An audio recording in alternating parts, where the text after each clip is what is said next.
Welcome to the Enlightenment Evolution Hour. I am your host, Rob Gauthier the ET Whisperer.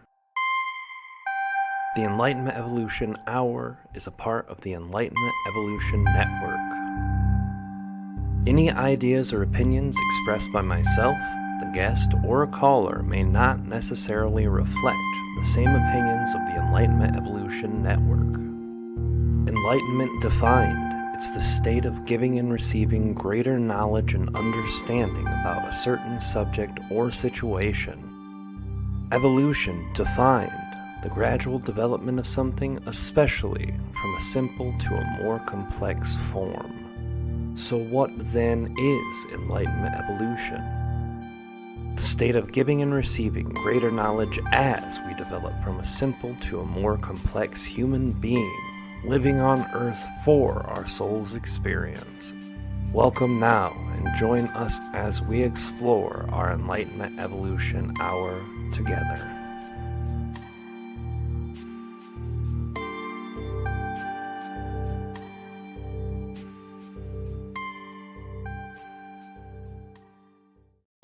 Hey everybody, how are you guys doing tonight? Welcome to the Enlightenment Evolution Hour. I am your host, Rob Gauthier, and this is the Enlightenment Evolution Hour. We have an amazing show with an amazing guest.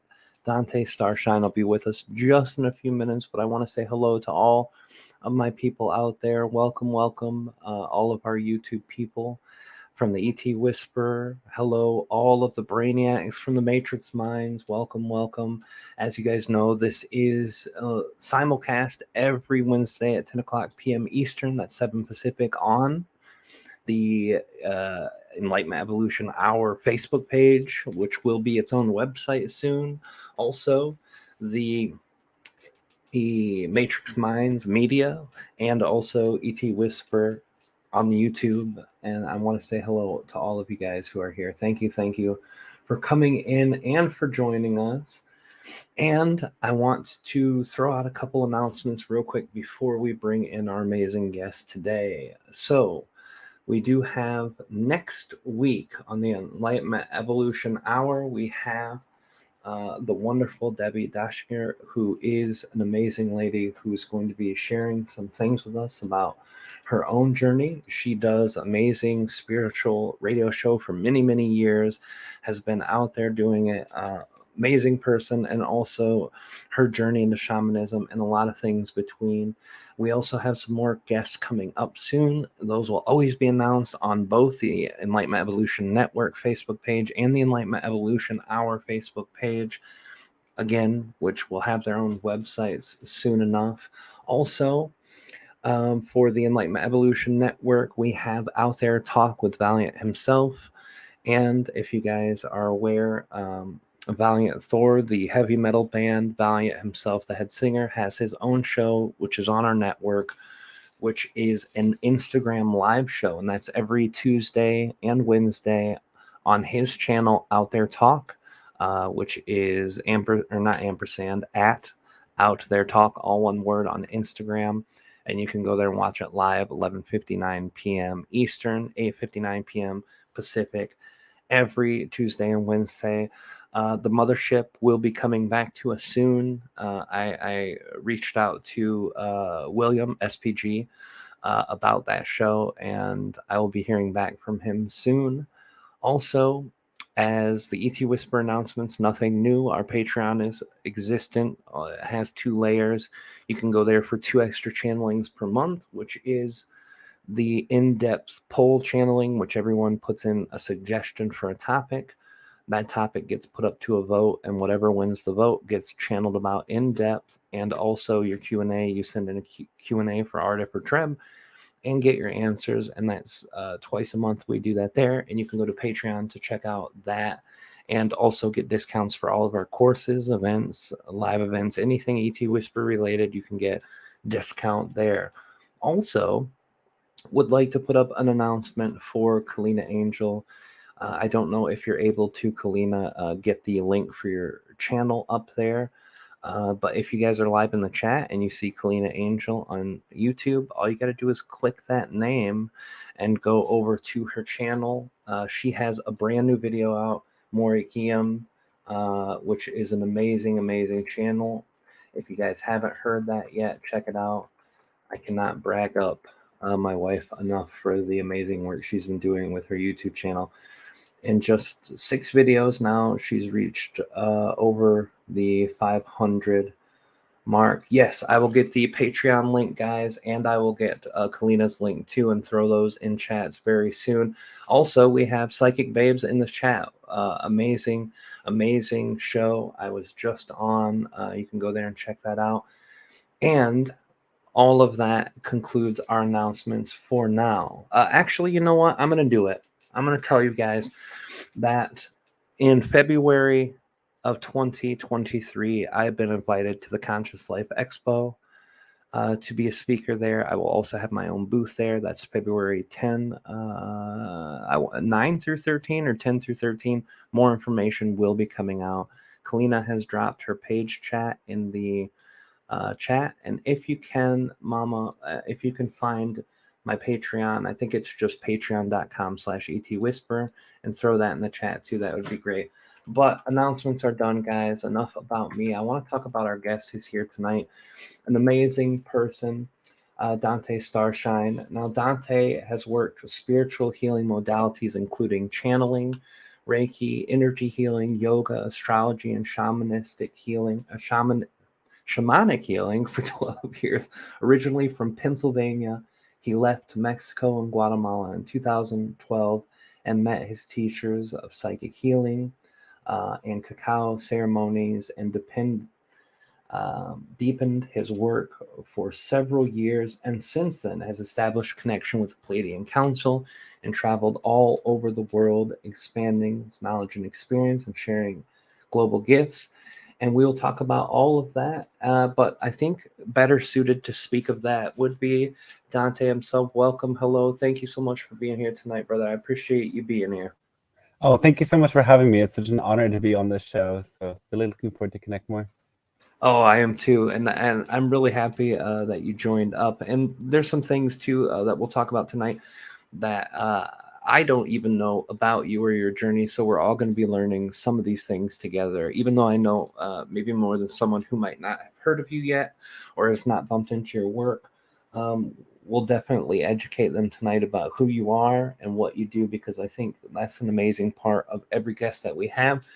And you specifically have a really interesting experience that you've had, and we'll get to that soon. But we got to start where we start every show, and that's not having you tell me what your story is necessarily, but I always want to start from areas of childhood, young adulthood, where you started opening yourself to be a person who was able to receive an experience that opened you up, that led you to the channeling and healing modalities and all those other things.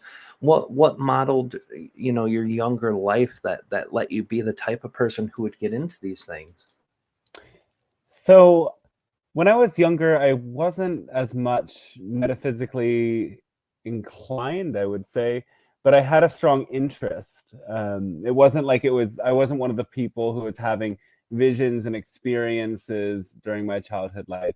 But I did have a friend who had these elaborate dreams and even sighting experiences, and his family had these UFO sighting experiences. And I remember hearing these stories from him. It was like the most captivating thing, and I believed it so much. And he was actually really afraid of these experiences, but for me it was like, I can't get enough. Like, tell me what happened. What happened last night? What did you see?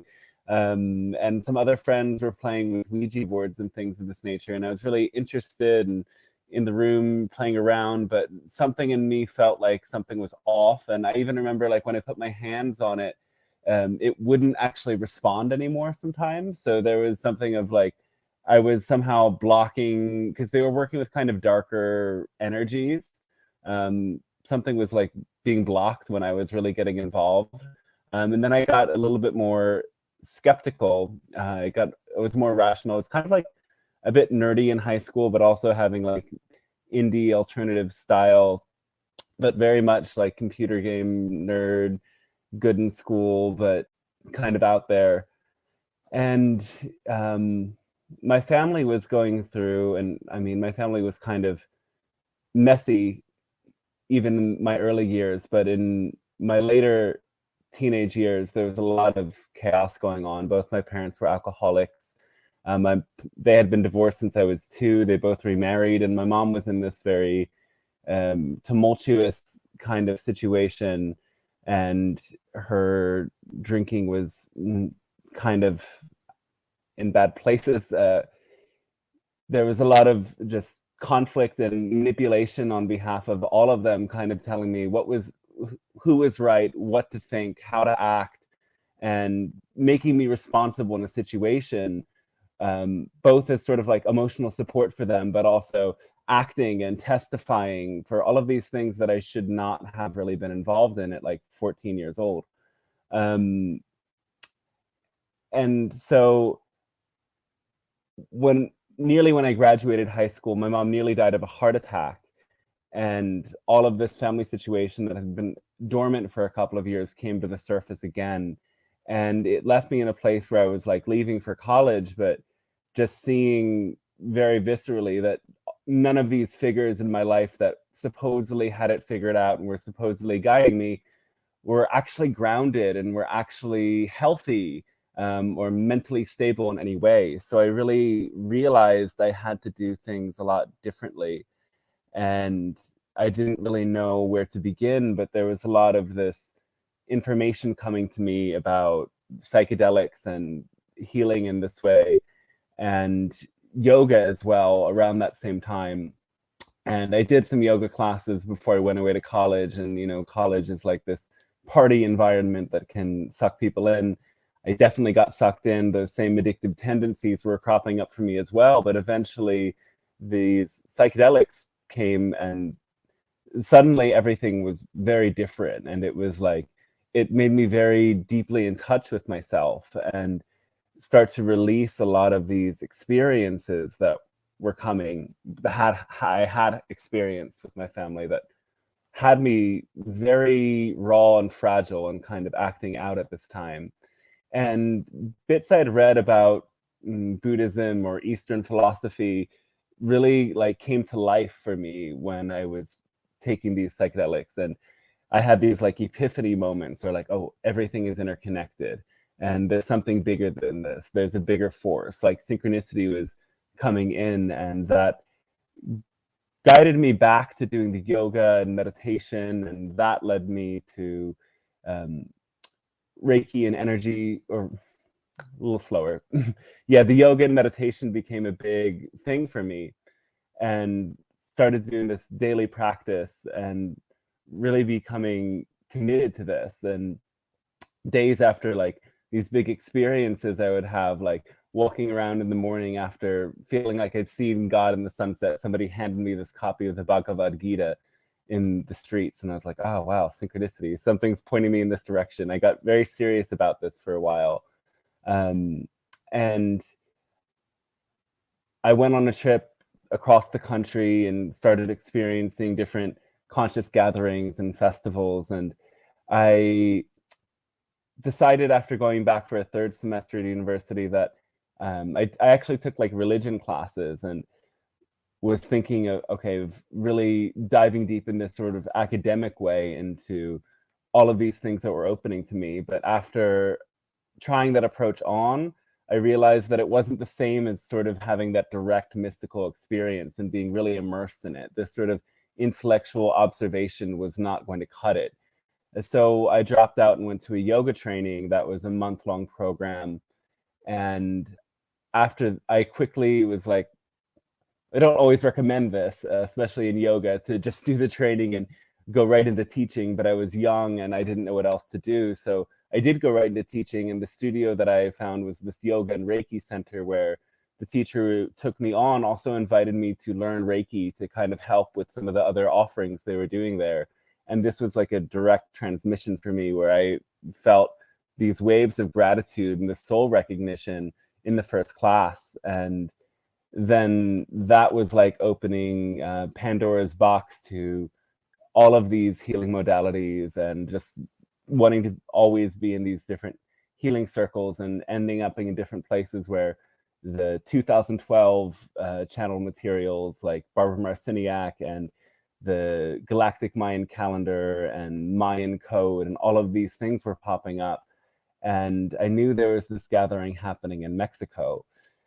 And I really didn't have much money at the time. I kind of decided to just forgo all of the conventional ways of making a living and focus only on this yoga, Reiki, energy healing, whatever, and trusting in the universe, and spent basically everything I had at that time on my one-way ticket to Mexico, where this gathering would be. And I sold everything that I had left and just kind of prepared, and had no idea what I was getting myself into. I was only 21 at the time. And then, yeah, the rest kind of opened up into this big journey that once I took that first ride, it all kind of fell into place somehow. That's fascinating. It's amazing too how as humans we come from this place of trauma, dealing with our parents' baggage and things that are resistant and things that try to close you up instead of open you up, like having to deal with trauma of family and trauma of life circumstances and things like that. And then all of a sudden, through your own interest, excitement, and synchronicity, you find this modality that really works for you, that helps you explore that. And then next thing you know, you're actually following the guidance inside of you and letting yourself fully on fire. Hey, I'm going to sell everything and move to Mexico. I mean, that's incredible. How many people actually have the guts to do that? That's something that I've always admired in people who just live by their intuition deeply. And even if it's sometimes a mental exercise for them, and they're just like, hey, I think this will be better if I do this, there's still some level of intuition that has to be followed, and self-understanding. So, well, I would say people are always like, I tell people stories like this and they're like, wow, you're so brave. But when I look back, it's like, this was the only choice I could have made. It's that intensity of suffering that I went through that pushed me to realize that none of this is going to work and none of this is going to make me happy. And I will say also that I don't know, I've been recently considering, well, maybe I have some of this neurodivergency, whatever, because I had a really hard time holding down normal jobs or being a part of normal aspects of society. So I was just like, I don't actually want to do this. So I'm going to have to figure something out. And it was really scary. But for me, that freedom and, the knowledge that I felt that there was this knowledge that I was not going to find just, without breaking out of the familiar zone and putting myself somewhere totally different. And having that was so worth it for me. That was the only choice I could have made, because the other option was immense suffering and being stuck. Yeah, it's amazing how we can flip that switch where suffering becomes so heavy. You feel like the only thing that can change is everything, and if everything doesn't change, it will. That's amazing. And the neurodivergency is something I've got a master class in the last a few years, just because our daughter was diagnosed with autism, and I know the label things don't always work for people, and something that you can't, some people don't like to carry around, but it does bring you a level of understanding the experience of the person. And with neurodiversity in its many forms it takes, it's amazing to understand a lot of people and a lot of experiences that I wasn't able to understand before. I've always found deep fascination in what makes people tick and what makes people the way they are. Why is this person doing this and this, which is very different from everyone else? And it's always an exercise that's very rewarding to me when I do find the answer. And this unlocked a whole level of understanding that I never had before. And it was a beautiful thing. And when you look back at this energy about not being able to keep the job and stuff, which is very normal for neurodivergency in general, but did this help you have better understandings too, or did it make it feel heavy for you when you're exploring that idea? This is an idea I've only recently been kind of opening myself to, because before I was always intelligent enough that any of these weird qualities that I had, people kind of overlooked. Well, he's getting good grades, he's able to do this. But the more kind of mundane tasks that weren't just intellectual then challenged me in a different way. And I just kind of decided, well, I'm going to do what I want to do. So it doesn't matter. I'm not going to fit into the framework of the society. So I don't need to play with their definitions. But over time, it's like more of these qualities of the scattered attention and what I see as creative chaos leads to actual clutter and things that I'm like, oh, okay, a lot of this falls into that ADHD category, but was never really presented to me in that way before. So for me, it's just helpful to understand that maybe this is some way that my brain might and my soul might work a little bit differently, and it offers these different gifts. And I think one of the standouts that can be actually helpful of that kind of a setup, so to speak, is that enthusiasm that comes with it. It's like so much in alignment with what many of these channeled beings talk about, is that excitement and letting that excitement guide you. Sometimes it does feel a little bit scattered. To me, it's normal. So, it's kind of odd saying it's divergent because this is normal for me. Right. Well, it's a beautiful thing that you mentioned too. It's the same with autism, and I think that the perspective of the collective would say high functioning autism and ADHD and ADD all have some kind of layovers with the way that the information is filtered from the person who's experiencing it, but also the fascination of the subjects that are in the favorite category for that person become a complete focus. Like, oh, math, I don't care about math. Fuck math, I'm not going to do math. And then, oh, biology, I love it. And they'll learn everything and go beyond the comprehension of 99% of the people walking the earth on that one topic because it's loved dearly to them. And I find it fascinating. Yeah, it's something I've really had a chance to deep dive in the last couple of years.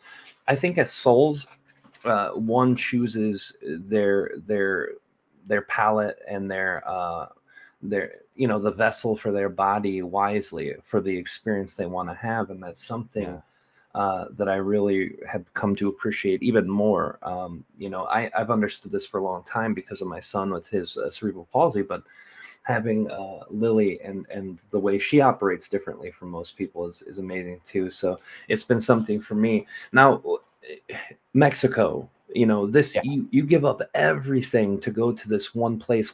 First of all, why Mexico? And second, was it just for that one event that you were talking about, or did you know that Mexico was the starting point, and it was because of that one event that was in Palenque, which was where some of these inscriptions of the Mayan calendar were discovered, and it's a very special Mayan site with pyramids, and I think only something like 15% of it is excavated. So I was going for that gathering, and the intention was to go all the way to Peru because I was very curious about working deeper with the plant medicines that had already helped me a lot, but I wanted that sort of more of a structured or traditional environment to learn in. And I had some friends that I was intending to meet, and they met other people who had this van, and the idea was to drive the van from Mexico through Central America into South America. And the van got as far as Guatemala. That's the next country over. I think we had, maybe a week of driving with stops in Mexico still. And then the van broke down. And it's really ironic that we went to this place, Lake Atitlan, and they were showing me pictures of this place from our stop in Guatemala City and saying, oh, it's known for yoga and Reiki and all these things you like. Come on, we have to go. And I was kind of resistant to it because I was sort of at a one-track focus at that point. Like, this trip is crazy. Let me just get to the Amazon rainforest where I'll do this thing I'm setting out to do, and then it'll be better. So I didn't. Crazy. I didn't want to go to this lake, but then as soon as we got there, I was in love with it, and I was sitting on the floor of this porch where I was going to do cacao ceremonies for the next couple of years on the very first day, and just had these really powerful energetic openings, and my whole body was like, yes, like this is the place. You don't need to go anywhere else. And that began, I guess, what was that, like 7 years of spending a lot of time at that place in Guatemala. Well, that's amazing. And what did Guatemala and Mexico kind of teach you? I know that's probably an endless thing, but what were some of the bigger themes that you really took from there that opened up to the next chapter of your life? Well, one thing that was so powerful is just how much more relaxed and free-flowing the life is in these other countries, and just being sort of blown away that a life that's so different is possible. And once I started to experience that, there was no doubt in my mind that I was going to continue doing this. I knew it from the very beginning. But then on this more sort of spiritual level, I began working right away with this cacao shaman teacher who was working with chocolate, like cacao, pure chocolate paste, as a hot drink, and then doing meditations. And he had studied extensively the works of all of the channeled material up to that point, and had a teacher who was a channel, or several teachers, and was in these different groups, and then began taking this sort of energy work and metaphysical teachings into this context of using cacao as sort of like this magnifier to help people tune more into the energies and tune into the energy of their heart, as that's really the core frequency of this plan, is like a heart opening activation. And I had another teacher as well who was more of sort of like a visionary psychic, and he would just look at people in front of a white wall and see the layers of their aura and receive information about them. And he took me in and totally deconstructed me, and I felt so raw. And then he, told me to keep coming back, and we did a lot of different processes together, and eventually I ended up moving in there. So I was working with both of these teachers kind of back and forth, as well as other people offering many different sorts of healing modalities. It's kind of like this vortex place that brings in everyone who is attuned to these different metaphysical modalities. And over the years of doing this work, I started to share my own cacao ceremonies as well. And I was already teaching Reiki at that point, and they were supporting me in kind of getting those modalities out there. And as I was doing these cacao ceremonies, I kind of was guiding the group into this space of really preparing themselves to open to vulnerably feeling and sharing whatever was on their heart in a group space, that's sort of like allowing for a deeper catharsis and connection to their own higher self, because our vulnerability is really our greatest indestructibility. We have so much power when we're able to take down these sort of holding patterns and masks that we wear that are really stifling our energy and preventing them from flowing. So I was going into certain states just to create the flow of that group energy, and I was hearing these voices inside my head. It wasn't at that point like a voice that sounded like other than me, but I would hear what I was about to say before I would say it in a certain way. And it dawned on me that this was sort of like the beginnings of channeling. And I got much more interested in this. As I was doing like hands-on energy healing sessions, I also started hearing voices telling me information about the people. And I was kind of skeptical at first, and I shared this, and then I felt that their whole energy changed when they heard whatever message I received. So I started to trust more and more. And I was also very attuned to many different channel beings at this time. My teacher had turned me on to beings like Seth, Bashar, Abraham, and playing this stuff all the time. And then I was curious, okay, well, if I'm hearing these voices, then maybe I can channel something that isn't just my own higher self or whatever this energy is. So I did some invocations and ceremonies and rituals, and all of a sudden I'm channeling this angelic being who offers, I forget, I even forget what the very first transmission was, but I remember how it felt. And then I'm starting to share this with friends. I remember I went to Mount Shasta not long after that first experience and spoke with another channel, and she said, well, if it's happening, all you have to do is record it and see what happens from there. And so I had my first group of friends willing to receive this. And in the meantime, like, at first I couldn't tell if I was just making this up or what this was. It felt like an energy coming through me, but it was hard for me to distinguish at first, like, is this just my imagination? And after they received the messages and the experience, they said that they felt this powerful energy coming through it, and something shifted for them. So I came to trust it, and then the channeling just emerged organically through all of the work that I'd done at that point, collecting these different modalities and teachings. Well, that's amazing. So, and I want to ask you something about the cacao rituals and the ceremonies with that, because I don't know much about it besides that it is a high level of antioxidants that are in cacao, and that there's a lot of other nutrients that aren't found in very high levels in other places, like magnesium and stuff. But what's the experience there? How do you feel different? Is it something like using the other type of medicinal ceremonies? It's absolutely not like a psychedelic. There's no psychedelic component. Okay. My teacher used to say that cacao opens the door without pushing you through it, whereas I like that. opens the door and pushes you through it. So cacao is very subtle, but it is a slight stimulant. It's not that jolt of caffeine that coffee brings, but there's a little bit of caffeine, and there's this other caffeine-related compound called theobromine that's also present in yerba mate, and this creates this subtle focus.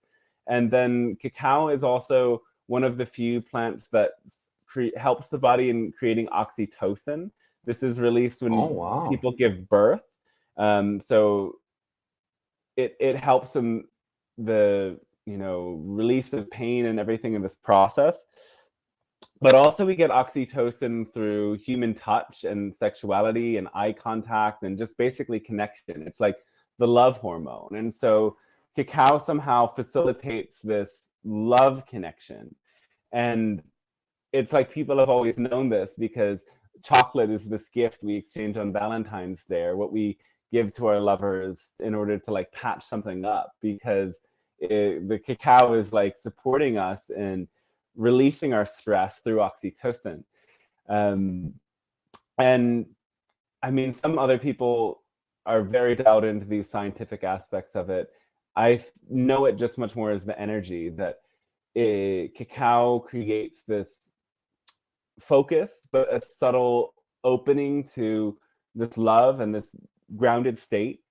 And when I first was working with cacao as well, it had a strong power to bring emotions to the surface. So it amplified whatever one was what you're feeling beneath the surface. And a lot of the initial experiences that I had in these ceremonial spaces were very cathartic, where people were kind of bringing their stuff up and crying or shouting or shaking. And it was really powerful. But for me at this point, after working with this for a while, I don't feel that cacao brings stuff up. It more brings me into a place of being centered. And it's a very light stimulant. Like it's not even as strong as black tea for me, but it definitely helps a lot. And I think it's a really amazing thing for people to get off coffee or other sorts of stimulants, to instead have a little bit of cacao every day, because it doesn't give you as strong of a jolt, and it helps you to be more open creatively. And a lot of people who make this shift find that big changes happen for their health and their state of being. Yeah, everyone I know who's done it and swore by it, live religiously through the ceremony or through regular use. And coffee is my Achilles heel. Chasing around, dealing with the aspects of our two kids and being older and out of shape. Me and, me and my wife live on espresso, and I definitely don't like the fact that I can't function very well in the morning without coffee. It doesn't serve me in my life at all. So that's interesting. I'll have to look into that. That's beautiful. So, this tells us about your world exploration as soon as you started, and all these modalities that you kind of gathered up. And I did want to talk about your world journey. You just got back from basically going around the world, like going literally through tons of different countries and places. Can you share a little bit with us about what that was about, how that started, and what got you on the road to visiting almost everywhere in the world, it seems? Wow. So, I mean, backstory first a little bit. Beyond Guatemala, I started going to Europe in 2014. My first partner was from Belgium. So I went over there with him in 2014 and got to know Europe a little bit. And beyond Guatemala, we went also to India together, which was kind of like a nightmare. It was a very, because before that, all my experiences of travel were like, trust is a great thing, just surrender and trust. And then I became too trusting and didn't really prepare for myself. One of the most intense experiences I ever had. So I slowed down my travel a little bit. I went to Peru on my own after many years of just going back to Guatemala and kind of nurturing myself in the nest. I finally had strong enough wings to go where I wanted to go initially. And that's actually where I met friends from Japan and from Iceland and from many other places as well. But my friends from these places said at that time, you're welcome to come and we'll make events and cacao ceremonies or whatever in my home country. So I was really excited about this. But in Peru, I really had this big shift of kind of realizing that I'd spent a little bit too much of my time at that point being off in these other realms of consciousness and medicine ceremonies and workshops and all of this. And I didn't really have these sort of more human skills intact. I hadn't had a relationship at that point, maybe 4 or 5 years already at that point. And there was just this heaviness on my heart that said, okay, you need to be more grounded. And being gay in these more metaphysical communities, there's a very slim picking. So I was like, no, okay, I need to do something different. And I tried to move to Portland. So I didn't go initially on these opportunities to go to Iceland, Japan, these places that I thought I really wanted to go to. I thought I could just go at any time. Then COVID, whatever, the world closes.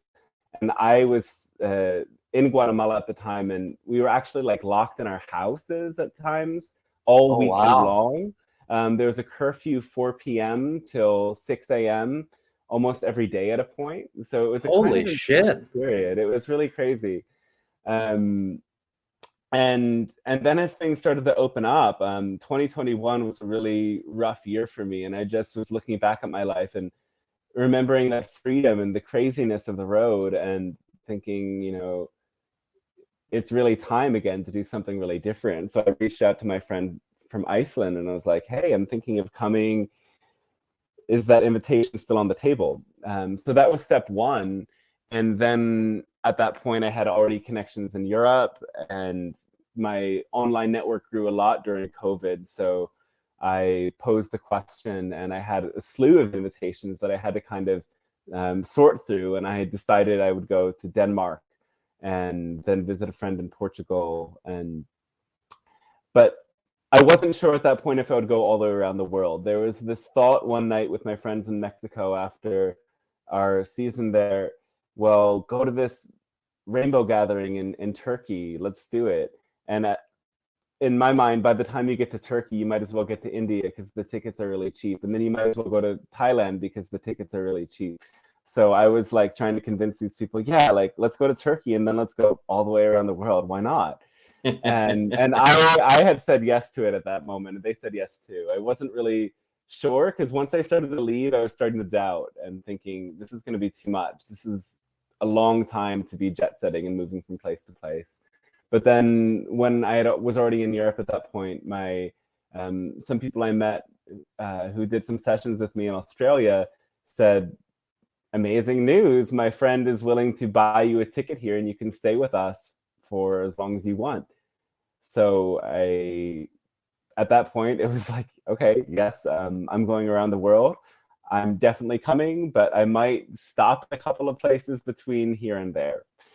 And yeah, other connections opened up for me to go to a yoga center in Cambodia and teach for a bit. And so it's like all of these connections, it was like kind of like a crown in a way. It's like, just to clarify that very few people can just step into, hey, and I'm going on a trip all the way around the world. It was like 10 years of travel, made all of the connections and the skills that put me in a place where I was actually able to do this thing that was very intense. And I'm honestly still pretty exhausted from. I was kind of like a zombie for the first 2 weeks when I got back to the States after this. But it was worth it on every level. It just is so mind-blowing to see. I was in 12 countries. I was actually in 14 countries because of flight problems that sent me other places for a couple of days along the way. But those other 2 were not planned. So 12 countries over the course of a year, and every culture is so different, and people are so nice everywhere, and there's such a different take on life that every country and culture offers. And it was really just mind-blowing. And you know, I was thinking how sometimes people hear this follow your highest excitement and they don't know what that means, and then you start to practice that, oh, I'm excited, and everything changes, right? But for me, it's like I've got to a point where I'm always excited, but there's so many things that excite me. That highest excitement part is so key and crucial because there's just so many options every day in terms of what I'm doing today with my free time versus which country I'm going to go to. All of these people are saying go here, go there. I have all of these things on the table. What do I choose? So that highest excitement part is really key, and is not a challenge I anticipated when I first felt how flowing following excitement was. Is this something that you had to learn on this world journey, or was this something that you had gotten a grasp on before that? You're following the highest part of the multiple excitements. It's something I've been learning even prior to that, but it's definitely something that this journey brought to the surface a lot as well. When you get to certain crossroads and it's like, well, it could be this path, it could be that path. And really intuitively like tuning in with myself then and feeling in my heart, okay, which of these is actually what I want more than anything else? That's a good thing, because that is really a hard part in our community, is getting to highest excitement. But usually it's the opposite problem. Most of the time people don't have enough things that excite them enough to even consider which is the highest. So it's nice to hear that you're operating on a level where lots of stuff is exciting. Yeah, it's too much is exciting. Well, I love that. It means it gave you a great opportunity to really practice it, though. And of course, and this was something you agreed to come on the show like right after you got back. You're like, yeah. So I appreciate that. I know how taxing it is just to go out of state sometimes, and then to go around to these, pockets of the U.S. can feel like you're in different cultures just a couple states away sometimes. Totally. But literally other languages, other constructs of society, it's a whole different ball game. So when you're going through and traveling, what was some of the interactions that really kind of stuck with you, that really kind of changed maybe something in your mind or something in your heart, or a perspective that you might have had?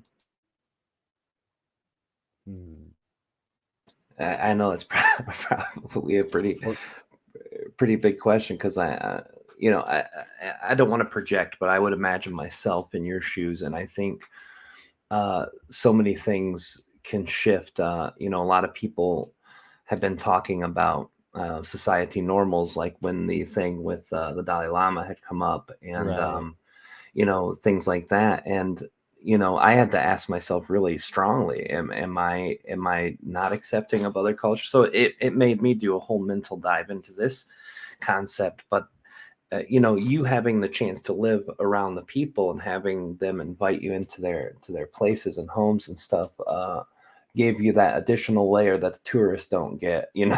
that the normal tourists don't get. Was there anything that you were shocked by, like completely culture shocked by when you gone through? Hmm.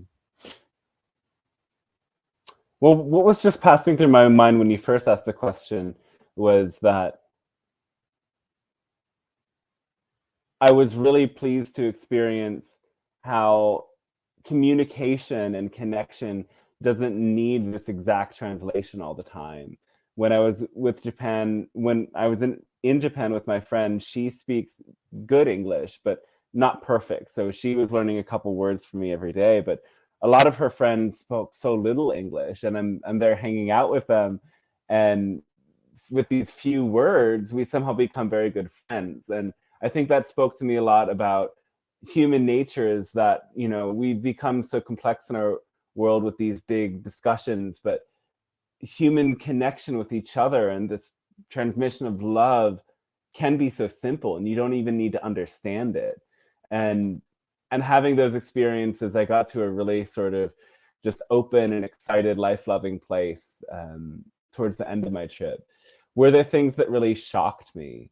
Um, yes, but it was more of like kinds of environments. And I kind of was already exposed to intense environments before. So when I saw them this trip, it wasn't as much shocking as it was sort of just like, wow, okay, here I am. Like some places like in Egypt and in India, there's just a lot of lack of infrastructure, or trash in the streets, or just totally chaotic traffic where there's incessant honking all the time, and it's just this barrage of sound and information and energy whenever you walk out into the streets.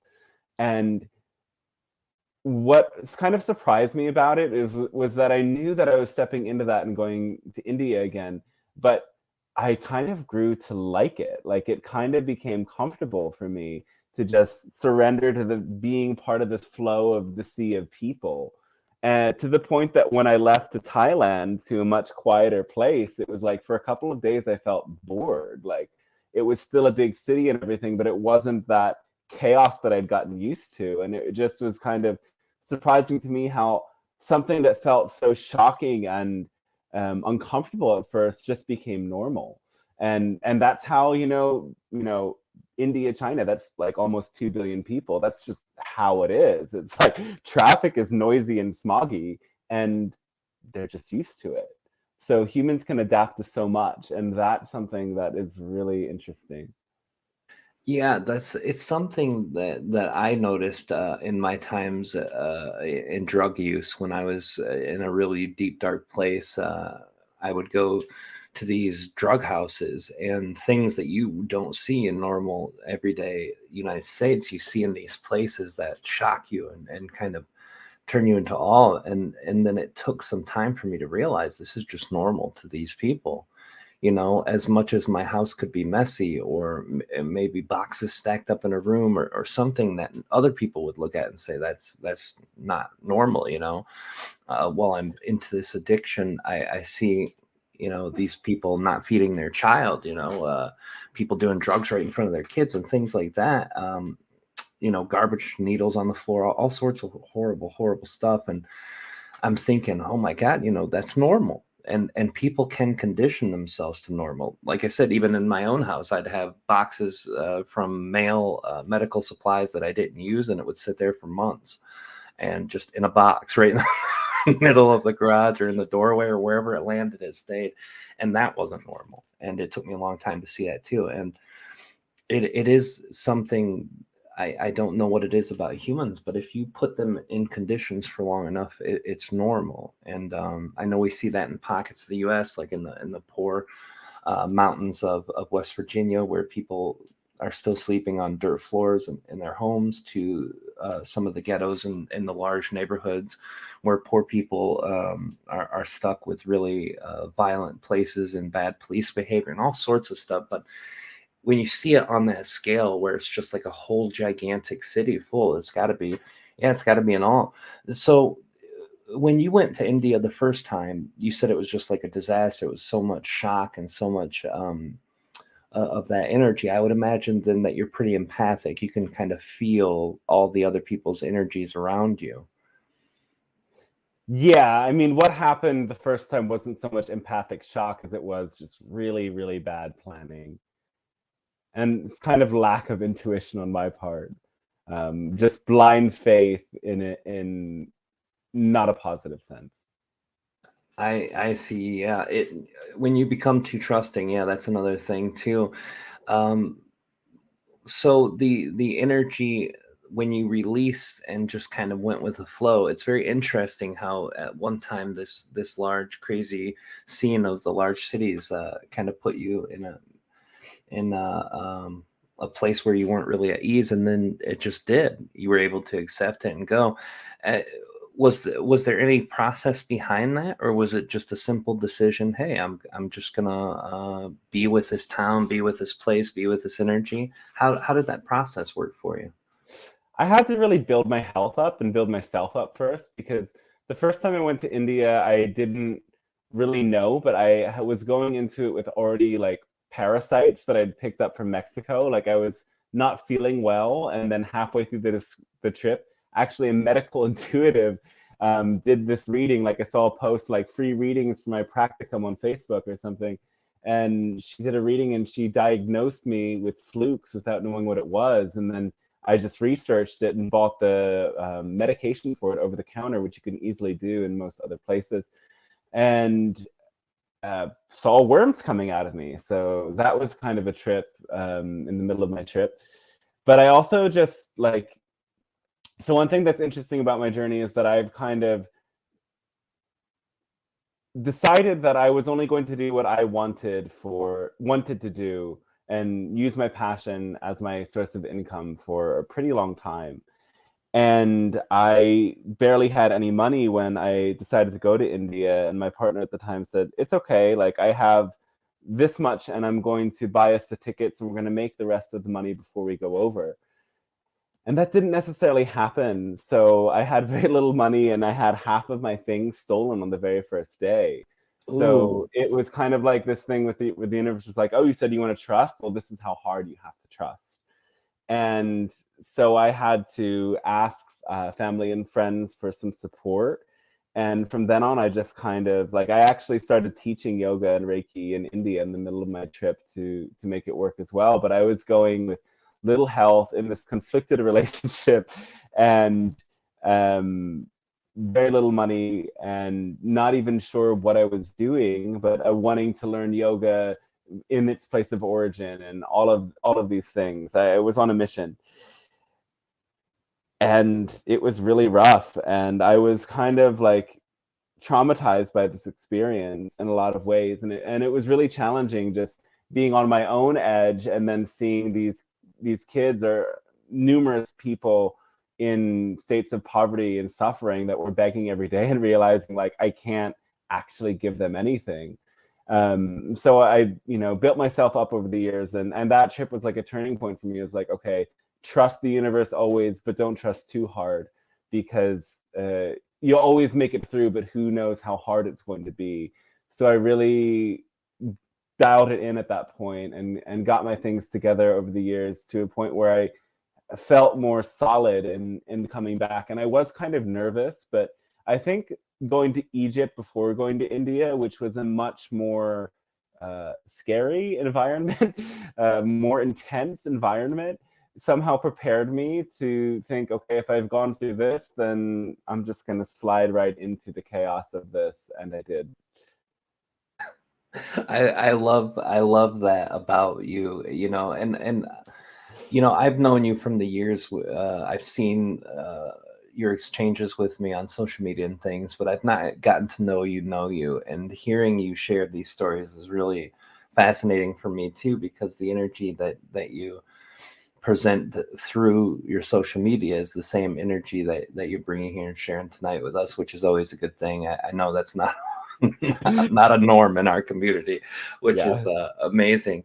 So the experience of trust was a vital thing. Is there another kind of like life thing that you may have learned through this journey, or maybe even better, things that you've learned about yourself through the test that you put yourself through? I know you said you've got trust was something that was huge, and you did that, and understanding, your ability to be at ease and go with the flow. I saw that you had written on social media where you had this evening with your friends, and you wanted to do something. You were worried that maybe your excitement was overriding theirs, and that was a bit of a struggle for you. I don't know if I'm remembering that exactly correct. I don't remember that post. Okay, maybe. Yeah, it was something about you having a good time, and or maybe it was the opposite direction, where your friends wanted you to do something and you were excited just to be with them. Oh, yeah, I know what you're talking about. Yeah, there's numerous lessons, but I think the one thing that's really important to hone other people in on, because a lot of people ask me about, well, how do you do that? And what they're really meaning is like, how do you afford that? But the crazy thing about the travel is that so much of this has come through abundance that isn't money, that people have helped me in these ways that I never would have expected before, that somebody would buy me a ticket to Australia, right? But by doing what I love to do, which is channeling and these offerings and social media and sharing wisdom and creating this content, is a big part of what I love to do. That just brought me this network that allowed that other layer of abundance to come in. And I think people really need to recognize that not everything has to come through money, that our networks and the human connections that we make are the greatest form of abundance. And when we really open our hearts, there's a way to do whatever it is we want to do. But oftentimes people don't aim really high in their goals or their aspirations because they limit themselves to what they have now or what they've already been able to experience in the past. And if you do that, you're only going to get more of what you know. So you have to be willing to push your edge. And like I said, don't trust so much that you like leave with 50 cents and think, yeah, this would be great. But again, even though I say that, I know people who are doing that, and I don't want to travel on that level of discomfort. But it's something that I'm kind of grateful that I kind of played with the edges around, just to see what it was like and see that it was possible. What was kind of new for me to learn this trip was just kind of seeing my own like patterns of addiction manifest in this kind of workaholism. We're at a point like in Thailand, I met this other psychic they work very differently. He was a psychic from India, the way that they interpret and relay information. And I got all of these downloads, and in an instant I was like, I'm going to stop every daily habitual whatever fixing that helps me get through and just see what it's like to be completely sober, without any caffeine or without any of this, like things that a lot of people consider normal. And 2 months of this, it was really hard. And I got to a point where I realized that even though I stopped all these things, I was under a lot of stress because I was pushing myself to work so hard and put all of these things out and I was teaching at the yoga center at times, and it was just this very kind of surreal moment where my life didn't make sense, that I am supposed to be guiding people through a healing, relaxed retreat, and I'm stressed out because I'm juggling 15 projects while supposedly working at this retreat center, and I'm acting kind of crazy because of it. And so it was this bigger invitation to surrender. So it's a lot of like redefining what excitement means to me, because again, as I've said, I'm at this point where I'm excited about too much. And so I need to redirect some of that energy to just the relax and surrender, and recognizing that not everything can fit in, not everything needs to fit in. And maybe that's not so much related to traveling, but I think the traveling brought it out, because so much of my time was filled with all of these different things happening. And I could talk forever, but one thing I also really want to say is that experiencing so many different cultures in the world really brought me to just feel the universal human love that is within all people. And I knew this before, but it's something different to experience just how welcoming people are across the board. And I think it's kind of a contrast to our culture in America that is,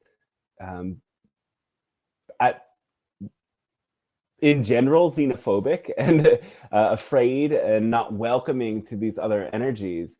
Whereas when you are a foreigner in so many of these places, and places that even have this sort of shadow cast on them in our perception, like the Middle East, just being a foreigner there, people are willing to share so much with you and treat you like you're really family. And I think that if people can't get outside of their box because of whatever limitations, or have these kinds of experiences, it's really important to expose themselves and see enough to at least understand that the world is actually like that. And experiencing that, it's kind of softens one's worldview of letting go of all of these definitions that this universe, this planet, because of this chaotic state that it's in, is in any way like a harsh or unwelcoming place.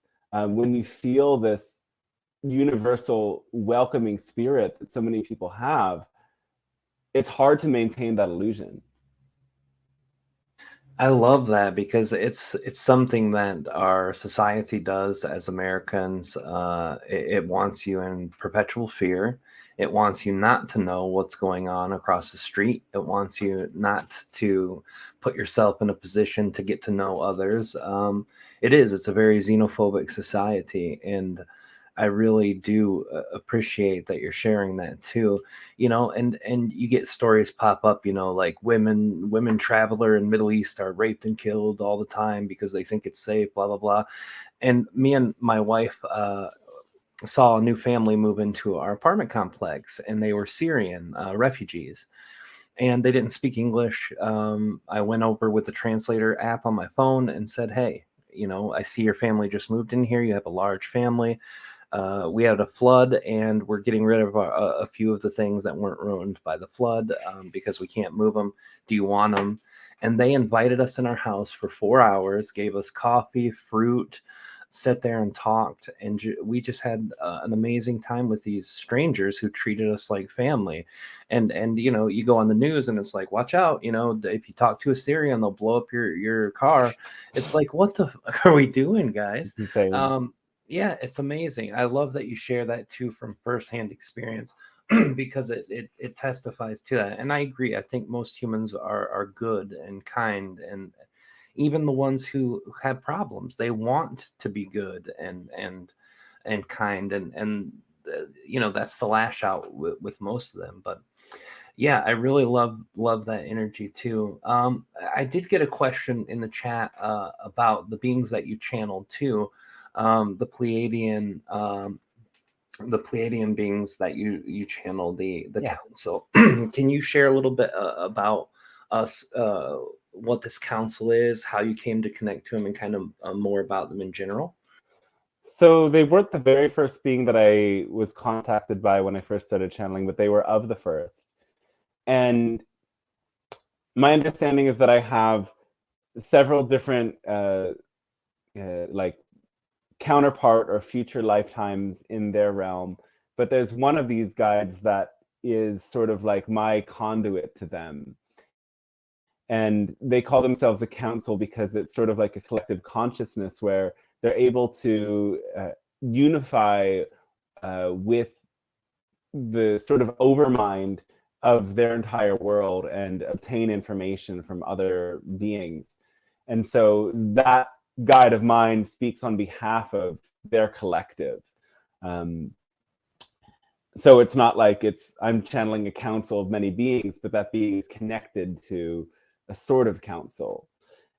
Okay, And so it's something like I would describe as a bridge guide, an Yeah. entity that connects you out to other entities. Got it. Yeah. And I have met other entities as well. Like I was connecting with Syrian, Arcturians, even Yahyel beings and angels. And I saw, like, before I was like channeling, I had a lot more visual information to the point that I actually had to ask them to slow it down because it was overwhelming me.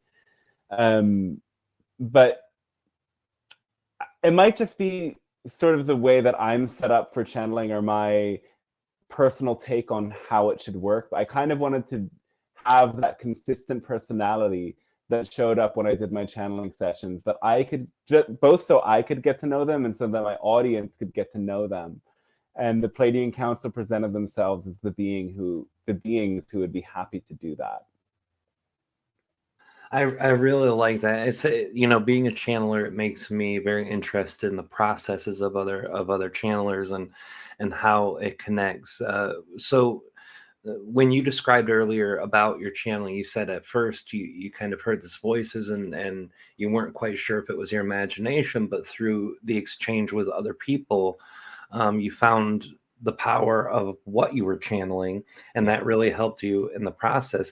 This is something that Daryl Anka and I talked about on the show when I asked them the advice. So many people want to channel. How do you channel? You just get people to ask questions to your guides and go.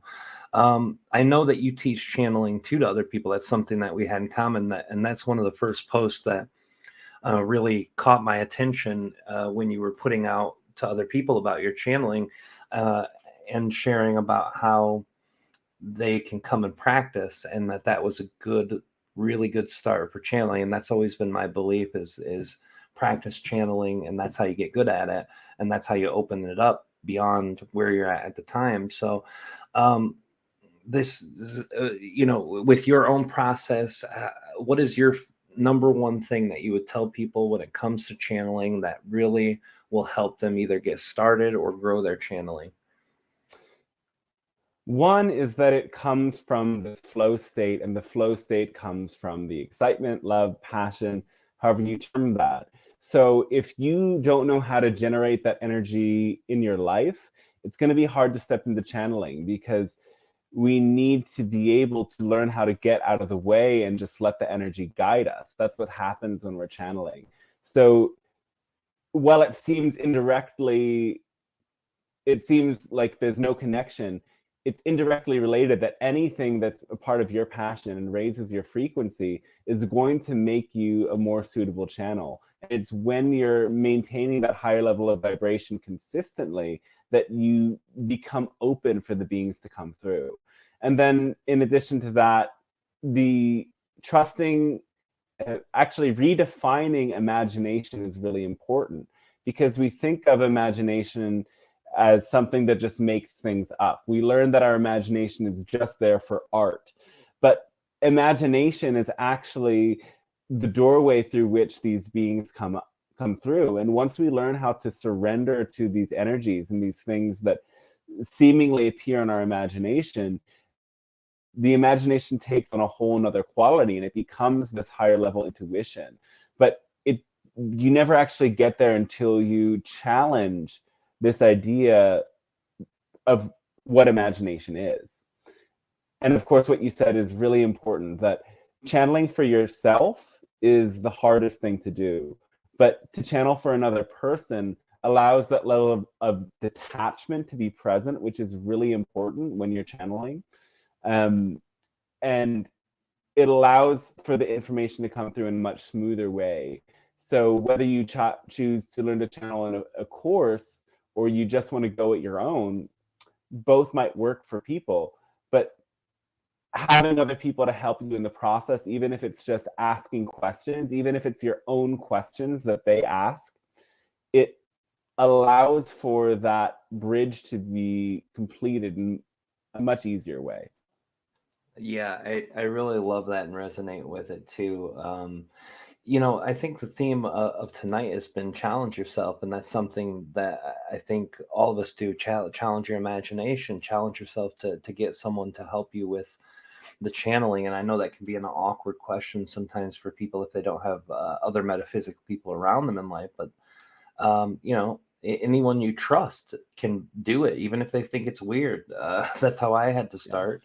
People around me thought my brain was broken, but it worked and it did really well. But um, the channeling thing too, as far as it comes down, the consciousness that we put into the channeling with excitement and stuff is always a part of it, I know. But the energy, from how my guides describe it, when someone's asking them a question, it's connecting their parts of their own energy. So if it's a friend who's asking their personal questions or your own, they're connecting to that energy inside of them, and then that connects to their higher self and their guides, and it's a picture of energy. And then my guides say that they take that picture, and then from their perspective they would reflect their own perspective or idea. And I always found that fascinating too, because even with human to human interaction, we have that level of psychic awareness happening without us knowing it, and that's why we're able to vibe with people really easily, or get uneasy feelings about certain people, even if we're not necessarily highly intuitive or empathic. So there's a lot going on there, but to simple it down to a level, the exchange with another is much more powerful. I love that you shared that too.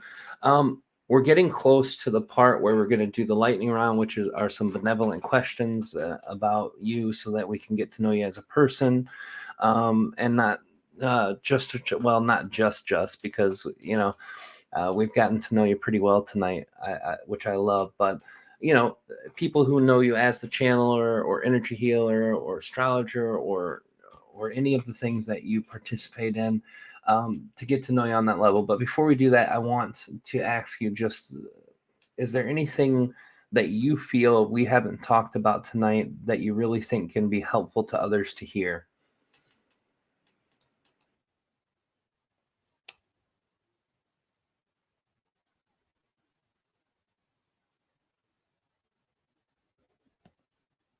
What's the most helpful to hear? So that's a I'm just loaded hearing, question. yeah. I mean, I'm just hearing love, love, love. I love that.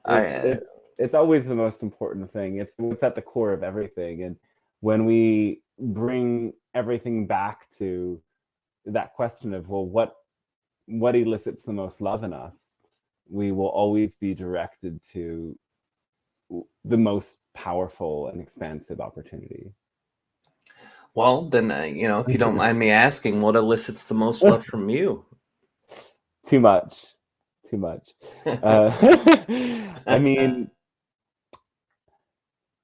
I love these. I love community. I love when people come together. I love this feeling of just being a part of something. And I think the more people who come together in that spirit of celebration, the more that energy amplifies. And I experienced maybe during those COVID years is like there's obviously a lot less happening. And at first it was kind of like a relief that I experienced, okay, well now I can take my work online because I've been doing a lot of in-person events.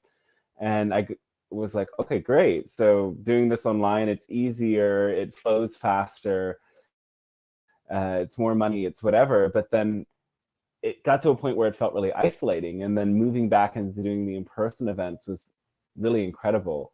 And I just feel it really opened my eyes coming back to this country, and after experiencing so much togetherness and seeing how people live so much more closely together in other places, that we're very isolated in this Western world, and this isolation eats away at people. So the more that we come together with the people we love, the stronger we become. And I fully believe that. Um, so, I mean, that's really what motivates me at this. I mean, when I first started traveling, the motivation was knowledge and spiritual growth primarily. And that's always a big element in my life.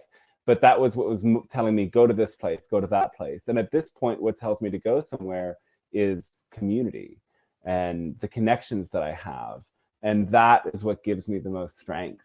And I think that if we're really going to have this big awakening, it's really about people coming together. I heard in some of your other shows, you're talking with people about what it's like to actually break down the walls, to open your heart to people who you know disagree with you, and not come in with this agenda to be right. And I think if this spirit is really awakening, and what really needs to happen for this is this coming together, and is this recognizing that even though we're different in so many ways, we're fundamentally the same and made of the same energy. And as that awareness builds in people through opening to people who are different from them, or from a different culture, or from a different orientation, or any of this, it allows us to then connect with these ET beings who are coming here at this wave of open contact. It's like we need to dissolve our fear of difference and let go of what blocks us from connecting with those who are already here with us in the physical world, to let them come in and change the nature of this world. Oh, that's very beautiful. And yes, that's something that really ignited in me during COVID, is seeing the division with people growing further and further instead of the opposite, and being able to communicate despite the differences. That's beautifully said. Thank you for sharing that. And I think you're right. People need people, and community is priority one. It's actually something my guides have talked about throughout the last few years, is how much emphasis on community we need in our society in order to rebuild the systems that we see now are blatantly broken. Totally. So I love that. Thank you so much for that. Now we're gonna jump into the lightning round, which just some benevolent questions. You don't have to answer them, but I always love to ask them. Well, fair dude. That's definitely okay to not. Let's see. What is your favorite color? I would say it's the spectrum between blue and green, those teal turquoise colors. I love that color palette. I love things that are multicolored and just very flashy. But if I'm going to like wear something or put a color in a space, I'm going to gravitate towards that teal, blue, green first. Yeah, Trebby color. That's the same color as my guy. Oh, yeah? Treb. Yeah, Oh, awesome. Trebby's a teal lizard guy, so you'd love him. Let's see. What is your favorite food? Dosa. You know, it's South Indian food. It's like a pancake made of lentil and rice flour that's sort of like, I don't know if it's blended, it's liquidy. It's fermented overnight, and then they lightly fry it. And it's just the soft pancake that you dip in the different chutneys and masalas. It's so good. Oh, Could good. eat it 3 meals a day, and sometimes I did. Yeah, my wife spent a lot of time in Indian communities in Los Angeles, and a lot in the temples and stuff, and she loves those. So she's been bragging that up to me, but there's not really proper Indian restaurant here in Kalamazoo, at least not one that we found. So I'll have to try it. That's 2 recommendations now for it. So, all right, so let's go to, what is your favorite song and or band? I love, like, I would say electronic music or indie pop, alternative pop. Like, it's things that have a good beat, dancing music. Right now, I'm really into this artist, Santi Gold. She's actually a Pennsylvania native where I'm from, so that's kind of cool. But yeah. My favorite band is also Pennsylvania natives. Oh, okay. Cool. Yeah, New Hope, Pennsylvania. Ah, cool. Yeah. Let's see. Yeah, and thank you for that recommendation. I haven't heard of her. I'll have to check her out. Because I love music across the board. Let's see. What do we got? The next one. What is your favorite animal? Fox. Fox. Those are great. Have you ever got to see any exotic types of foxes on your travels? No. I've just seen the standard red fox, like North America and Europe. there's a fox sanctuary in Japan. Like it's a very sacred animal in terms of their Shinto religion, and they have a sanctuary where they've semi-domesticated some hundred of foxes. I really wanted to go, but saving it for the next trip. Yeah, absolutely. Japan's always a place I wanted to go, and that world's been opened up to me too recently. So hopefully, in the next year or two, I'll be able to see that. That'll be great. All right. I know I'm missing one. Oh, yes. Since you've been around the world, you might have a rougher time with this than some of our guests. But what has been your favorite place that you've been at in nature for the beauty and the feel of that nature?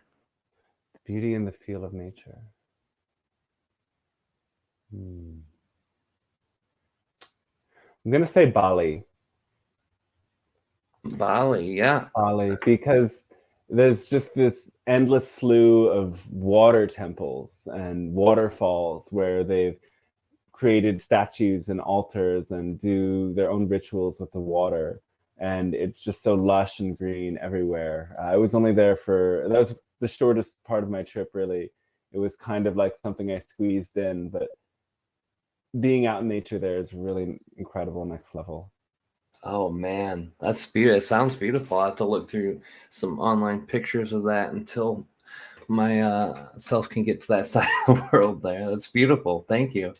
All right, last question, and I hope I didn't miss any. We've had a long day. As you know, our daughter had surgery today, and for her eyes, so we've been up since like 5 o'clock this morning. So my brain is not firing 100. Thank you for being patient with me on my slow brain today. But let's see. Oh yes, what is your favorite childhood memory? A specific memory or sort of general memories? It can be either or. Yeah. Yeah, I was thinking of this. I would say the best things to look back on my childhood are these sort of gatherings, parties. My dad was in rockabilly bands, so I was often going to these rock shows. He even opened for Johnny Cash when I was 4, so that's a pretty crazy memory. But yeah, I just remember it's something I look back and I'm really grateful that I was really thrust into the world and shown things that a lot of other kids might not have seen, and that my parents were kind of socialites, because it definitely influenced me. Yeah, it sounds like your great desire is to connect with people, which I love, because again, that's something in our community that people say that they do, but they don't really actively do that. They kind of corner themselves off through multiple layers of handlers and, and stuff like that. And it's nice to actually be able to connect with people. Yeah, I love that. That's beautiful. Yeah, Johnny Cash, that's huge too.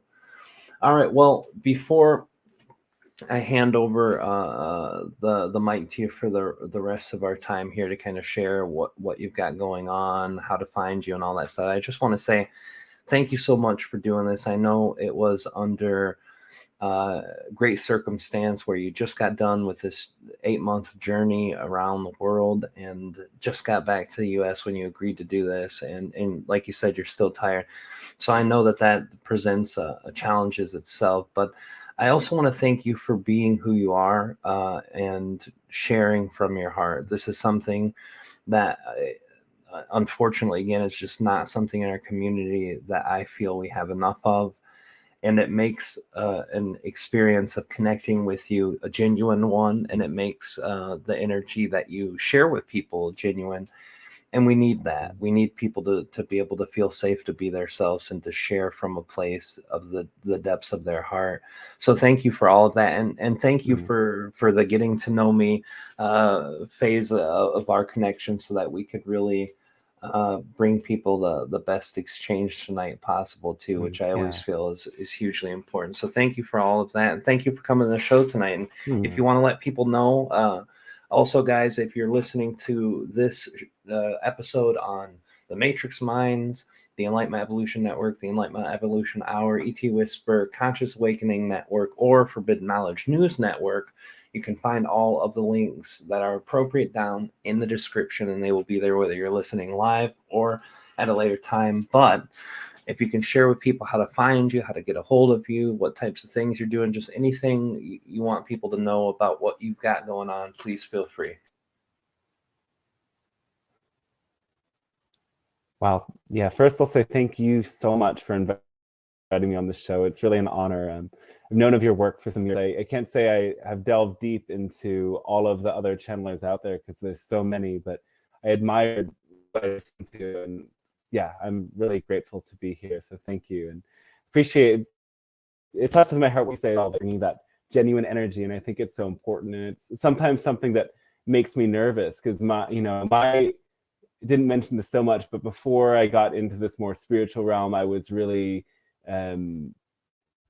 wanting to be a writer, and the whole training around that was that good writers are honest and are once you can show up and bring some things that might be uncomfortable or not even look so good on them and be totally transparent about it.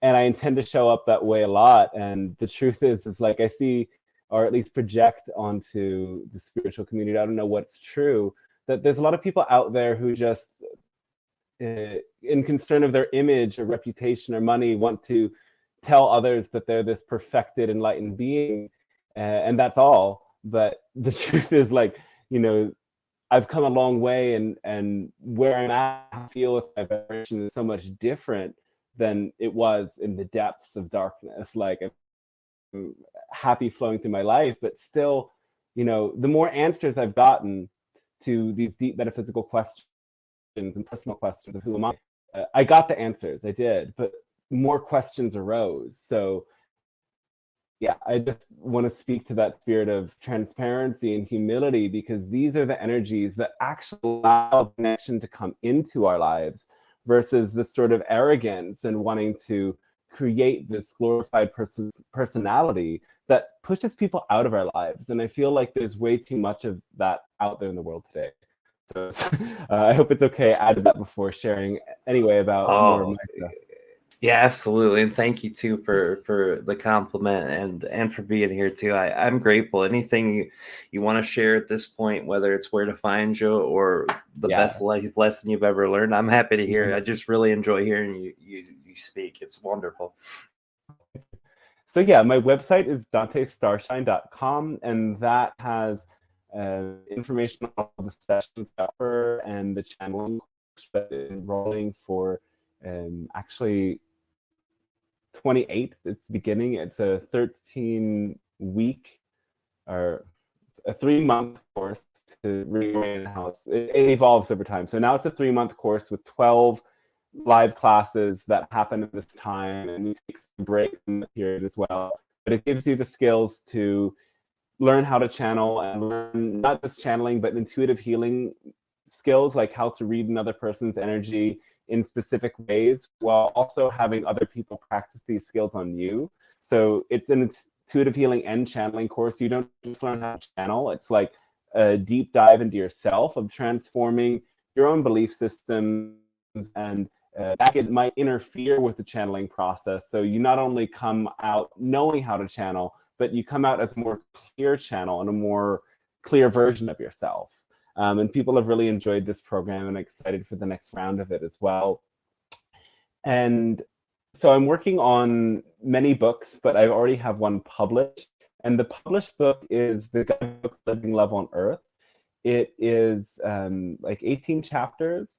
And the Pleiadian Council speak on numerous subjects. It's not as much a focus book as it is a book where me and a group of former students and other clients of mine that I've felt connected with over the years kind of pose the questions that we felt were had the most potential for being very groundbreaking in many areas of life, kind of making this map of all the areas that I wanted to include in this book that was kind of based on the zodiacal wheel, where different areas of life are governed by one sign or one house. Anyway, there's a slight connection to astrology, but so it goes through our ET history in connection with the Anunnaki and being a created race, and how many of these programs that were necessary for their purposes of creating humans got lodged in us, and how these programs came into creating a society that is in many ways self-destructive or limiting in the conditioning that we inherit. And it's about seeing that and how to transform that to live as love and recognize our true nature as love. So it's a really huge, it's almost like a textbook. It's 400 pages. I didn't know what I was doing in creating this book, being totally honest, but I just thought making like 18 hours or 18 different sessions of 2 hours of channeling and putting them through this new software to create transcriptions would be the right way to do it. And it was a year-long process of then editing those transcripts that many people helped me with. It was quite an endeavor. So I really recommend this, especially for people who want to gain a deeper sense of what's possible in terms of all of the ET connections out there and how to break through a lot of this conditioning. It's both a good place to start for people interested in channeling and a great place to go a lot deeper. And while these aren't available yet, I'm working on a book about just my life experiences. I actually already wrote one that also is something that I underestimated and is too much to be reworked. So I'm actually starting from scratch. I know that sounds crazy, but this is sometimes how the creative process works.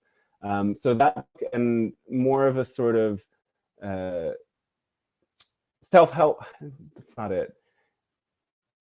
Less autobiographical, but more of like transmissions of wisdom book. It's all in the process, and that's out there, as well as even another book that's actually much closer to completion that's called Channeling Your Innate Value.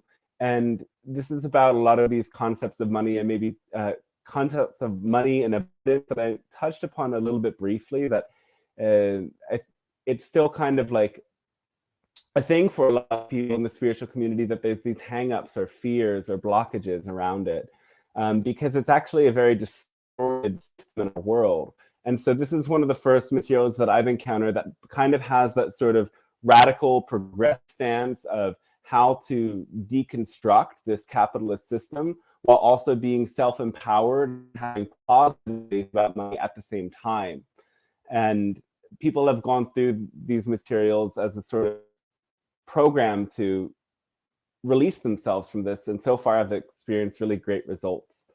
So these are the things I have on the table for now, as well as my personal sessions and astrology readings. And I just love creating to the extent that, like I said, I don't even know how to manage my time. I just do what I feel like in the moment, but it takes a long time for me to finish all of my projects because I'm in an astrology course on top of maintaining my business while making 3 or 4 different book projects happen at once. But yeah, that's what I'm doing. Well, that's amazing, and all the books that you described too sound interesting, and the ones that you haven't gotten completed yet, when you do, I'll definitely add those to the links in the description for minimum the YouTube channel. I can't always go back and edit it on the other platforms that redo our show, but I want to thanks again for coming tonight. I appreciate you being here. It means a lot, and a lot of people in the chat were very excited to come check out your work. And again, I appreciate it. Thank you so much. Oh, thank you so much for having me here. It's really good to get to connect with you more. And again, I feel honored to be invited. So it feels like a really great connection and opportunity. And I hope to meet a lot of people through sharing this. So yeah, thank you. Oh, absolutely. Oh, sorry to interrupt that. I have a little bit of a lag here. Sorry about that. Yeah, I definitely will keep connected with you too, and we'll share through that. And I appreciate everything that you got in community and sharing tonight too. So I appreciate that. And I want to let all of you guys know too that next week we will be here with Debbie Dashinger, and I hope to God I'm not butchering her last name. I know how everyone does that with mine, so I'm hoping I'm not, Debbie, and if you heard that, I'm sorry. if I did.